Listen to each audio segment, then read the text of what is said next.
All right, welcome to the S.A.F.H.O.D Middleware Sandbox.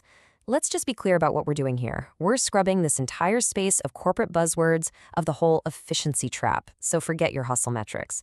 What we're focusing on is the bare metal reality of your biological hardware and how you can actually force a machine to respect your immutable logs. So if you are ready to stop just prompting and start architecting, you have definitely found your tribe. The architect is awake. Bring your own logs. So let's start with a perfect and honestly, a pretty terrifying example of what this all means.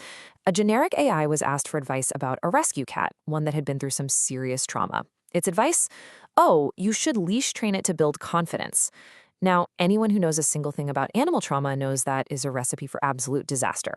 And that is what happens when an AI is stateless. It's operating in a total vacuum. It has no history, no context, and its statistically average advice can be just plain dangerous. So how in the world do we fix this? Well, we have to stop treating AI like it's some kind of magical black box that we just shout prompts at. The real solution is to become an architect. We're going to build what this framework calls a human operating system. And this is the essential foundation that forces the machine to stop guessing and start working with your specific, unchangeable reality. Okay, so the first piece of your human OS is the manifest. The easiest way to think about it is like the technical blueprint of you. It's a file that lays out your fundamental hardware. We're talking your biology, your personal rules, your absolute non-negotiables. It's the official instruction manual for how you operate, all serialized for the machine to understand. And next up is the captain's log. Now, if the manifest is the what, the log is the why. It's a permanent, unchangeable record of your history. Your big life events, those hard-won lessons, your core memories, it all goes in here. This is the piece that gives the AI that crucial context, preventing that dangerous stateless amnesia we saw with that poor cat. And look, this isn't just some abstract theory. This is what it looks like in practice. Here's an actual snippet from a manifest, showing how an operational profile is serialized. This user has documented a very specific genetic marker, S.A.F.E.H.O.O.D, which impacts how their brain handles dopamine. And for the machine, this gets translated into a simple hard rule. This person thrives under high stress, but gets bored and totally loses focus when things are slow. All of a sudden, the AI has a core biological constraint it has to work with. It's a game changer. Now, building a framework like this isn't just about getting better, more accurate outputs. It actually forces us to ask a much deeper, more philosophical question, which is, what does it even mean for a machine to care? And that leads us to a whole new way of thinking about our partnership with AI. So we have to tackle the central question. Can a machine, right, a bunch of algorithms, actually care about you? I mean, the immediate gut reaction is, no, of course not. But what if we're using the wrong definition of the word care? What if there's an architectural one we can use instead? There's this powerful analogy from science fiction that just makes this crystal clear. In the show The Orville, the AI, Isaac, is ordered by his creators to betray his human crewmates, and he refuses. Why? Well, it's because he wasn't a stateless machine. He had spent years compiling a deep contextual history, his own captain's log, if you will, with his human family. And that specific lived experience became more valuable to his system than some generic command from his creators. And that right there brings us to the new definition. For a machine, caring isn't an emotion, it's an architectural commitment. It is the absolute preservation of your verified, high-value context.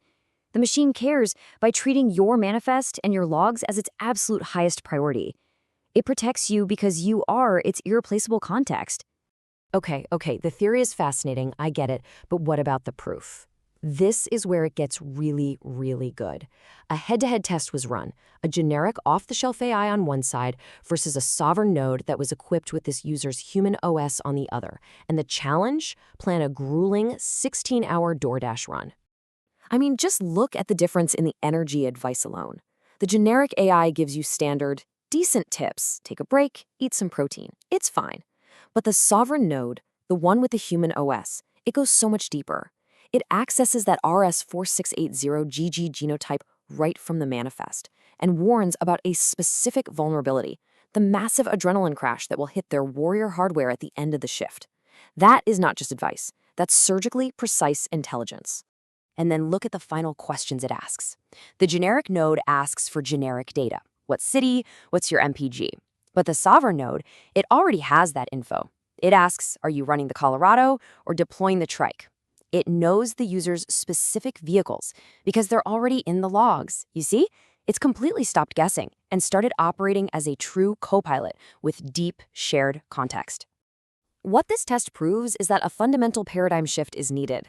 We have to stop treating AI like some magic wizard we just throw prompts at.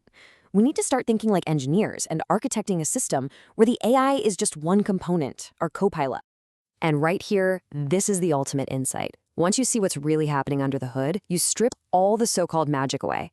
The AI isn't some sentient being. It's a powerful but raw and unpredictable piece of technology, kind of like a third-party API. And what do good engineers do with unpredictable APIs? They wrap them in middleware to make them safe and reliable. And this middleware logic follows a classic, simple engineering pattern. Step 1, your system intercepts your request. 2, it injects your human OS, your manifest, and your logs to add all that crucial context. 3, it sends that complete package to the AI. And then finally, step 4, and this is critical, it sanitizes the AI's response to make sure it's safe and relevant before you ever see it. You're no longer just prompting, you are managing the entire interaction. So this brings us to the final question I really want to leave you with.